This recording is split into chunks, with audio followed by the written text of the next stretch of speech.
Historic comeback aside, the Denver Broncos dynamic between Sean Payton and Bo Nix has some concerns that we must address here on today's episode, Locked On Broncos.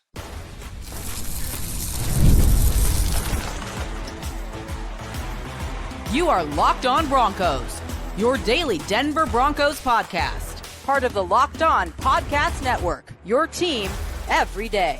What's happening, Broncos Country? Welcome into a bonus episode, Locked On Broncos, your daily Denver Broncos podcast, part of the Locked On Podcast Network. We know it's your team every day. Thank you so much to the everydayers out there in Broncos Country. Thanks for tuning in and making us your first listen, however you choose to do so. I'm Cody Roark, Broncos reporter for Mile High Sports, joined as always by Sayre Bedinger, site expert over there, predominantlyorange.com. Aftermath Monday, Victory Monday, the Denver Broncos sit atop of the AFC West here. And after a historic comeback in Sunday's game with Denver scoring 33 points in the fourth quarter, we can't ignore what happened through the first three quarters and the dynamic here between Sean Payton and Bo Nix. We'll go through why this unit, this pairing, has some issues that need to get worked out. And on top of that, we'll also go into greater details to why Sean Payton needs to stop holding back the offense. We'll share our thoughts on that and much more on today's episode of the show, brought to you by our friends over there at Prize Picks. Download the Prize Picks app today and use code LOCKEDONNFL to get $50 in lineups. Do you play your first $5 lineup? Sayre, we loved the comeback, right? We celebrated the good in our post-game podcast,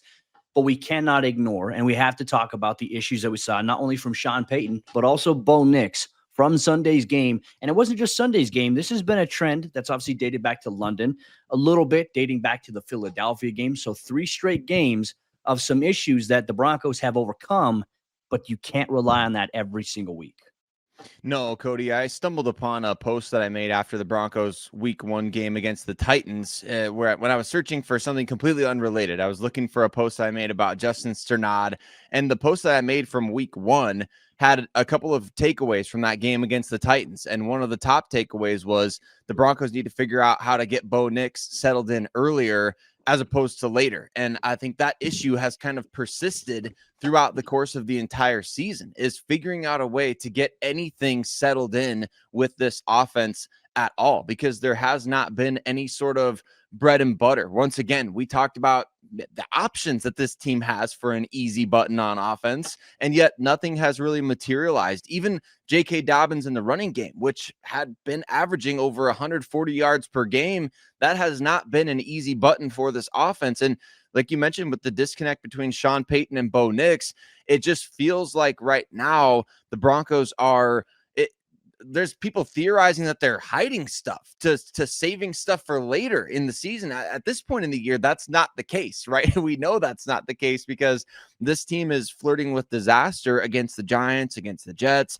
You don't want to do that on a week-to-week basis just because you're saving tricks in your bag. And I think that's honestly part of the problem, is that there's too many tricks in the bag, and we're seeing the Broncos try to play this sort of, for lack of a better term, fun brand of football instead of just doing the things that work. Like we saw in the Bengals-Steelers game where Joe Flacco hit about 800 slant routes to Jamar Chase.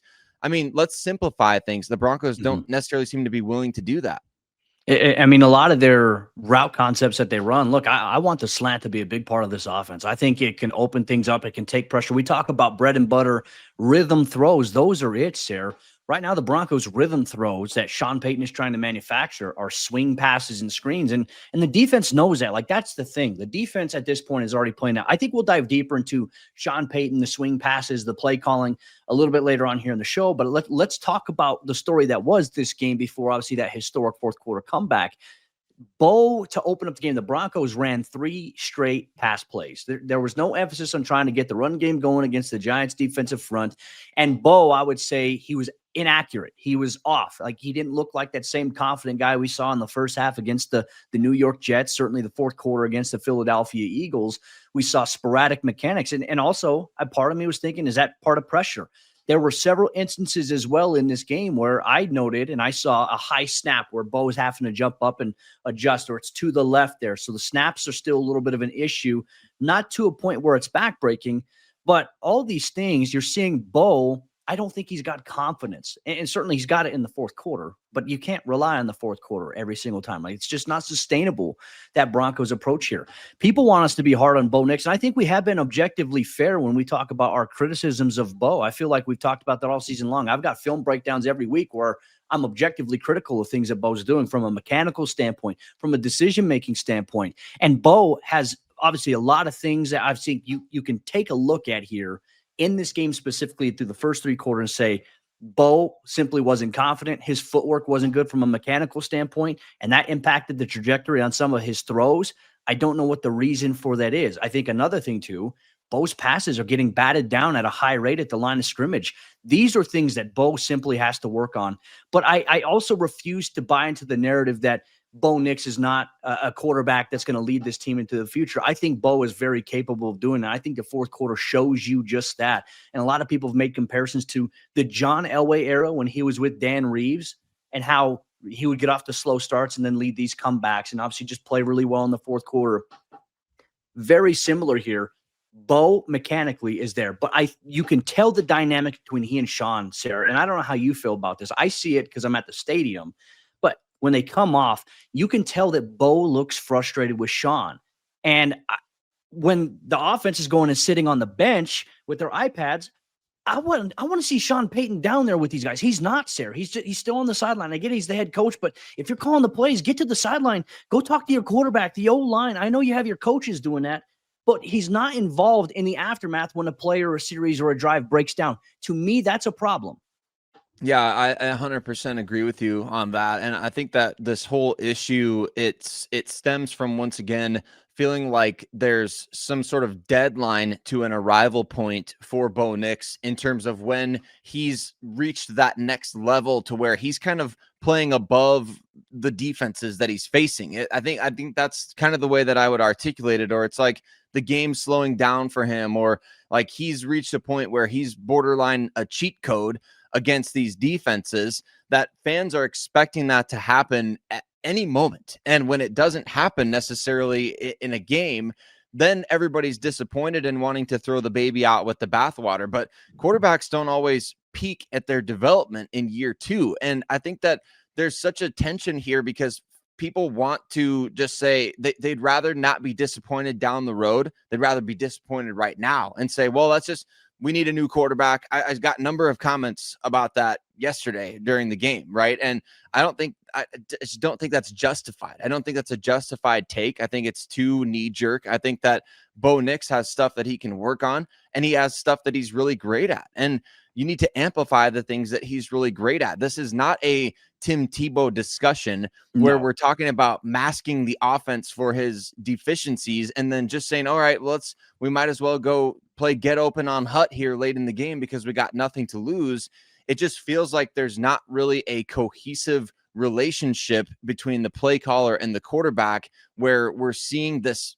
Okay, we know that we can go get a drive started with this play. We know that we can take a shot in this way. Bo is not seemingly confident. Sean Payton seems to be trying to go to his bag of tricks way too often. It's discombobulated and it's frustrating, I know, from the fan perspective. Well, before the historic comeback, there's like Denver was shut out through three quarters of play here. We can't forget that here. The Broncos, before their comeback, had 8 drives, 6 punts on those 8 drives, 1 turnover on downs, and then 1 we got to walk into halftime because we got sacked and we're not even going to risk it at this point here. That is inept offense. That is below, I wouldn't say below average. That's below proficient at this point. It's super bad. It was ugly, inefficient, disgusting, you name it. That was the offense here. 102 total net yards at halftime, Sayre, and they ran 34 offensive plays. That's terrible. That is awful. And there was no emphasis on really from the onset. We mentioned Denver opened up with 3 straight passing plays. There was no emphasis on getting the run game going. R.J. Harvey and J.K. Dobbins had 12 total carries combined between the two of them going into halftime for 18 yards. And guess what? J.K. Dobbins had all those 18 yards rushing between the two running backs. I'm not including Marvin Mims' 13-yard end around that he had here. There's just this, and this goes back to, I'd say, last year, to Sean's first year, even with Russell Wilson. Sean loves to throw the football. And I understand, like, you want to throw the football, but the bread and butter in today's world, as we've seen Super Bowl teams do, you have to run the football well. The Broncos can. They simply didn't commit to it enough. Yeah, I would agree with that as well. And I think that that's something that opens everything up for Bo Nix, because what do we know about Bo? He's great running the play action offense. I mean, he's been one of the best in the league since he was a rookie at throwing on the move, throwing off a play action. It's the bread and butter for every Broncos great team throughout history, right? I mean, even Gary Kubiak coming back in 2015, he brings that back into the fold. Like that's part of the identity of this franchise at this point. And so it would be wise of Sean Payton to really realize, like, hey, it's not about just looking like the smartest guy on the field or on the sidelines. It's not about saying, hey, I can make this guy a superstar who's a nobody to everybody else. That's kind of the mentality that I'm getting when we see the Broncos go out there. It's like he's trying to kind of prove a point with some of these guys. Like, for example, you get into the tight red zone and J.K. Dobbins is the one who got you there. And then all of a sudden you're trying to pass play to Garrett Bowles and you're throwing the ball to the second. You're doing a layered throw on a designed rollout that cuts off half the field. I mean, you're doing empty backfield sets when you're in the tight red zone. I think that it feels like there's this tension of people saying, well, Sean doesn't trust Bo. And there's some valid, things behind that show like, hey, he's not really pushing the ball downfield. But then you get into the tight red zone and he's calling all pass plays. So to me, it's like, it's got to be one or the other, right? But is Sean trying to like pump up Bo Nix's stats? Like, what is he trying to do there? Trying to outsmart everybody? I know that there's a lot going on here, but man, it just feels like the Broncos are making offense way harder than it has to be. While Bo Nix has his struggles and has to play better, Sean Payton is holding the offense back with his play calling. Sayre and I, we're going to tell you all about that here on today's episode, Locked On Broncos. Today's episode of the show is brought to you by our friends over there at Rippling. And if you're a business owner, here's the truth. SaaS promised to make work easier, but now the average company is buried by hundreds of apps that slow down your teams and simply don't work together.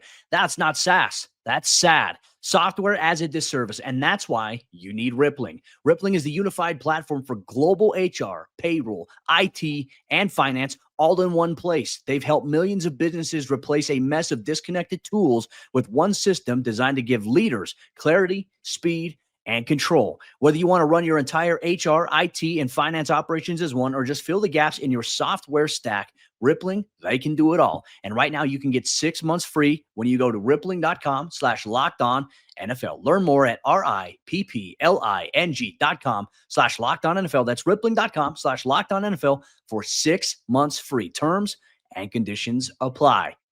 Today's show is also brought to you by our friends over there at Prize Picks. And every day we make decisions, but on Prize Picks, being right can actually get you paid. Don't miss the excitement of this football season with Prize Picks, where it's good to be right. Playing Prize Picks, it's such a fun and simple way to add more excitement to football. You just pick more or less on player projections, like Josh Allen's passing yards in a game, or whether or not Saquon Barkley will rush for a touchdown, and you are in the game. They have a brand new injury reboot feature where if your player leaves the game early and doesn't return, it won't count against you. It keeps you in the game. Download the Prize Picks app today and use code LOCKEDONNFL to get $50 in lineups when you play your first $5 lineup. That's code LOCKEDONNFL for $50 in lineups after your first $5 lineup.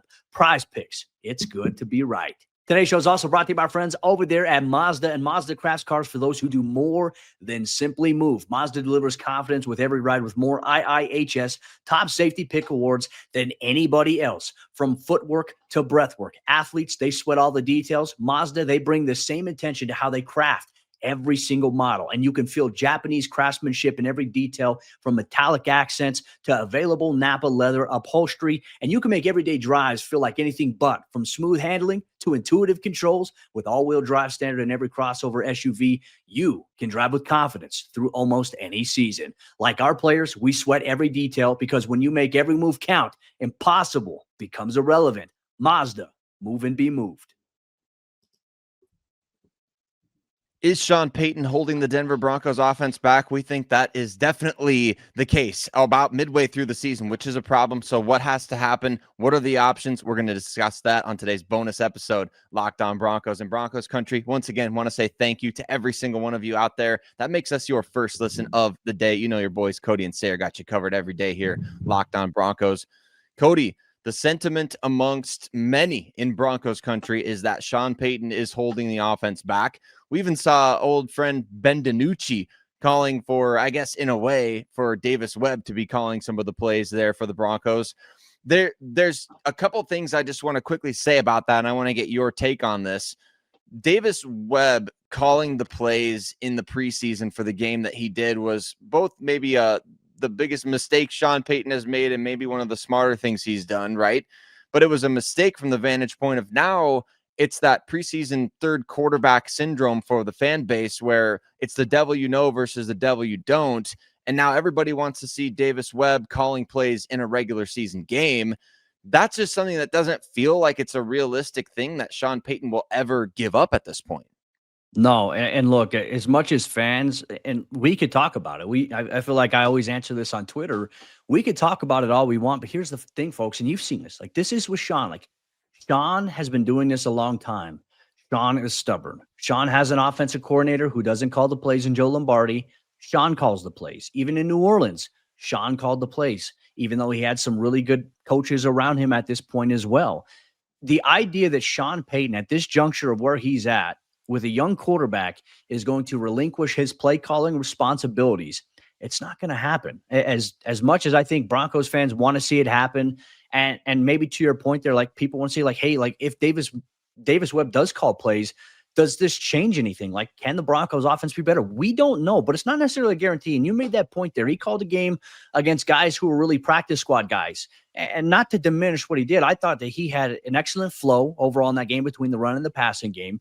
But there's no translation that says that's going to be as effective when you're playing against elite level NFL talent and starters and things like that. And, you know, granted, you want to see that happen, but here's where the dilemma is for Sean. And this is where it gets challenging. Davis Webb is going to be an offensive coordinator for some team. And if it's not going to be in Denver, it's going to be in another city. But for Sean, it's like, all right, he goes there. Let's say he has success. Well, then Sean's like, look at my coaching tree. Look at this guy here. And what does that do? That boosts the ego here. I think we can all sit here and objectively say, Sean is a good coach. Sean, I think, is a great play designer. And at times he can be a great play caller. But far too often, we are seeing inconsistencies in terms of what is working, like the Broncos going away from things that work and trying things that simply don't work. We mentioned the 8 drives, 6 punts, 1 turnover on downs in the first half before the comeback even actually happened here for Denver. That's not good, and that's an indication. Like, you've had how many weeks in a row, Sayre, where Jeremy Crawshaw has had 6 or 7 total punts in a game? That is not winning football. That's not the formula. And yes, Bo Nix has some issues here. I don't think Bo Nix is the sole problem here to the offense, right? I think, as we've talked about in the first segment, he has mechanic issues, he has confidence issues, and obviously the offensive play calling is also something that doesn't help him or the offense in any way, shape, or form. There is blame to go around everywhere. Does that make Bo Nix not a franchise quarterback? I don't think so. I think Bo is this team's franchise QB, and I'm going to be critical of him, as we all are here. But I think the idea, to your point, of being knee-jerk and saying, Bo's not it, the Broncos need a new quarterback. I thought Kurt Warner put out a great tweet on Monday morning here saying that he's watching quarterbacks like C.J. Stroud, Bo Nix, Jaden Daniels take steps back, and every week some of the better college quarterbacks will make some mistakes. He said here, and this is the most important thing, we forget these guys aren't and shouldn't be expected to be finished products. Coaches still need to coach them. They keep making the same mistakes, coach them. If they're missing some reads, coach them. But who's also coaching the coaches at the same exact standpoint? Who is in Sean Payton's ear telling him he needs to be better at this and that, right? Is it his wife? Is it Joe Lombardi? Nobody. Sean is the guy who has to answer for himself at the end of the day. And far too often, we've seen him be dismissive. We've heard about going up tempo here, Sayre. And what did Sean say? What did Sean say before in his press conference yesterday? He said, before anyone asks, like, I don't want to, we're not going to talk about up tempo, stuff like that. That's arrogant. That is arrogant and disrespectful. Like, you can add wrinkles of going up tempo at various parts of the game just so you can get some flow and rhythm to your offense. But Sayre, the thing that's frustrating to me, that's frustrating to Broncos fans, and it makes Bo Nix look bad. Sean Payton is out there telling people Bo's going to be a top 5 quarterback next year. Like, he's putting all this confidence. He's saying the Broncos, this is a Super Bowl contending team. Yet he's doing things that are making Bo look bad. And Bo has to play better, 110%. We're not just saying that it's all Sean's fault. It's Sean's fault. It's Bo's fault. They both have to be better. They both have stunk in a lot of categories. But you can't, like, one guy can't succeed without the other here. And that's where the frustrating power dynamic really comes into play. It's really well said, Cody. And I think that something that stands out to me as well is the fact that Johnny Morton left for the Detroit Lions this offseason to be their offensive coordinator. I know it hasn't been 100% perfect for the Lions offense as well, but at the same time, how much did he play a role in this offense's success as the pass game coordinator for the Broncos last year? And I just think back to those little things. You lose certain people. It seems underrated at the time. It seems like maybe not that big of a deal on paper, but maybe that was a big deal to have him in there helping write up the game plan, helping draw up some plays, at least even on the script to get things started. I know the Broncos weren't great last year on the opening script either, but man, yeah, it's just so many different people with their hands in this operation. Joe Lombardi, Pete Carmichael, Davis Webb, Sean Payton, obviously Bo Nix, and then you have Zach Strief, who's the run game coordinator as well as the O-line coach. I mean, there's so many different things and so many different hands involved in the operation right now that you feel like maybe that's also part of the problem. Is that, are we trying to appease too many people, or are we not appeasing enough? Are we not giving enough? Because one of the signs of a great leader is delegating authority, not just tasks. You can give anybody a task. You can give the water boy a task during a game, but you can't delegate authority unless you actually allow these people to do their job, to do what their job description and job title says.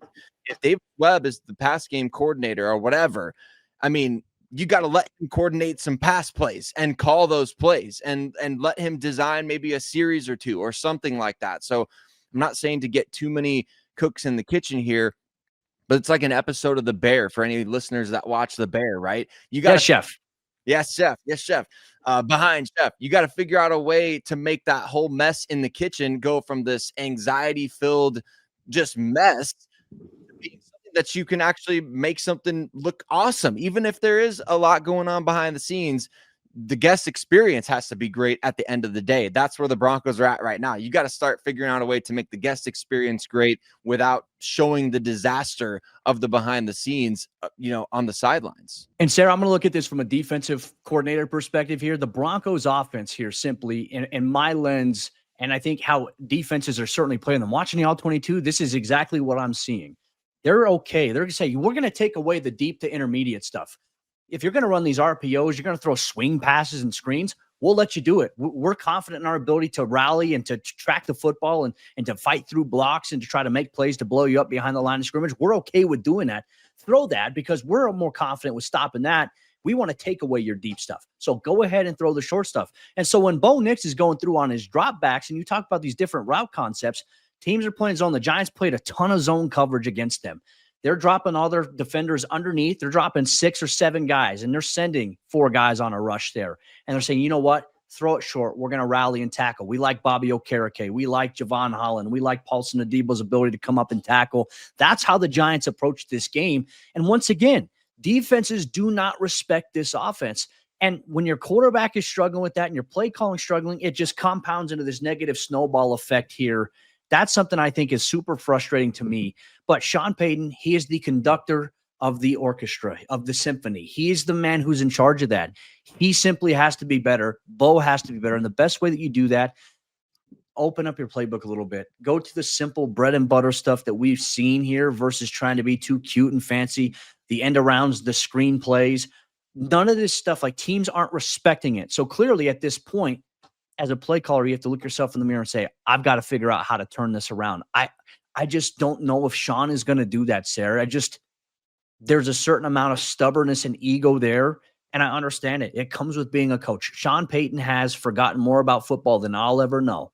And I know a lot about football, but I don't know anything half as much as what Sean does. This is a very interesting juncture here. And if this continues, these issues continue, we have to have some serious conversations about the Sean Payton Bo Nix dynamic, because it could very well be a Dan Reeves, John Elway situation all over again. Yeah, it could be. And that would be a bit disastrous, because ultimately then ownership would have to come in and make a difficult decision in that case. And we know that was obviously, you watch the history of the Denver Broncos videos and things like that, and you see how contentious that was at the time. But at the same time, let's continue to hold out hope that they can still get it turned around, because when we have seen this offense, it's not like they haven't played well all year. They just haven't played well for like a full game. So what we've seen them play well. We've seen them do well. And it's not just when defenses go to prevent or whatever you want to call it. Like they've played well for stretches. They need to play well consistently and figure out ways to do that on a weekly basis. You're going to have bad games. You're going to have tough games. You're going to turn the ball over. It happens in the NFL, but can you find some way to be good, not just in the fourth quarter, but maybe even glimpses throughout all four quarters? That would be something, right? So you score 33 points in a game. Hey, that looks really good on paper for your offense. Figure out a way to maybe spread that out so you're not stressing yourself in the fourth down 26-8. Yeah, and look, we can't let the 33-point explosion in the fourth quarter mask the warts and the cosmetic surgery that is needed here on this offense. Something has to change here, or else this dynamic is going to fall, and it's going to create an issue because for so long, the defense has carried the water of this team, and they're not always going to be there to bail them out, and certainly you want to play complementary football in all three phases.